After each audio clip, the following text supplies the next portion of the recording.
Real estate. The market, any market, is unpredictable. Nobody can say for sure when an act of God is going to occur. One of those dreaded things that bankrupt insurance companies in Florida. And they happen in every market. The key to success at a time like that is the random. There comes a time in a market when a random decision must be made.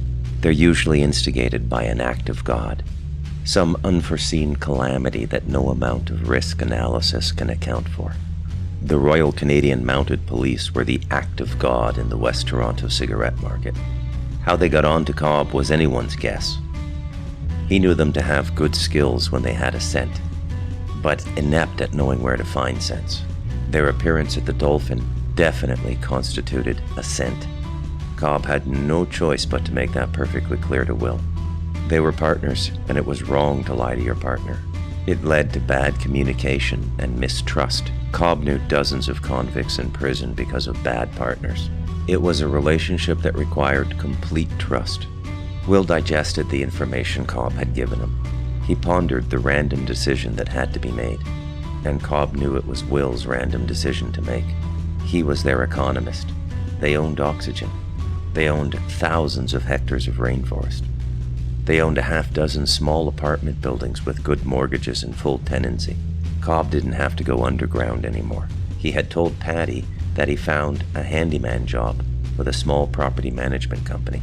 All Patty needed was a letter for his records, and so Will had Mr. Willis write it up. Cobb started to live by his own clock. It was Will's random decision to make. His economic vision had guided them thus far. We'll liquidate all inventory in the next 4 days. Allow the buyer to set the price based on volume. We have to liquidate in 4 days, he told Cobb. It was a large task. Their total inventory was in excess of 3,000 cartons of cigarettes. There was little, if any, sentiment in the passing of their core business. It had served them well.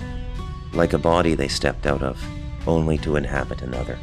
The monthly dividend on the Polsky portfolio was substantial, as were the revenue streams in marijuana and punishment.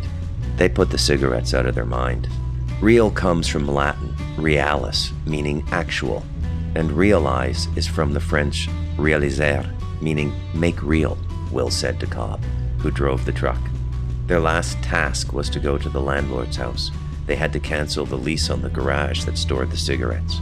The word reality doesn't even come into documented existence until 1550, at which time it means fixed wealth, Will went on. And this, he said, has led me to conclude that Mr. Willis is right. We should move into real estate. Property could possibly take us into a revenue stream comparable to the cigarettes in our domestic market. We live here, and there's money to be made. We don't need any more business direction than that.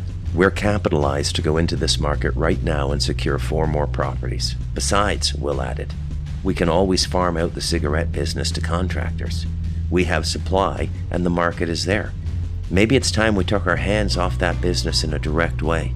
I'm sure we could retain 60% of the business even if we transferred operations to contractors. Cobb wanted nothing more to do with the cigarettes. He had a bad feeling about the cigarette business, and nothing could change his mind. And Will felt it was only fair to allow him his random decision.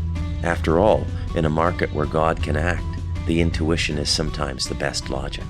It was all sound economics to Will. End of chapter.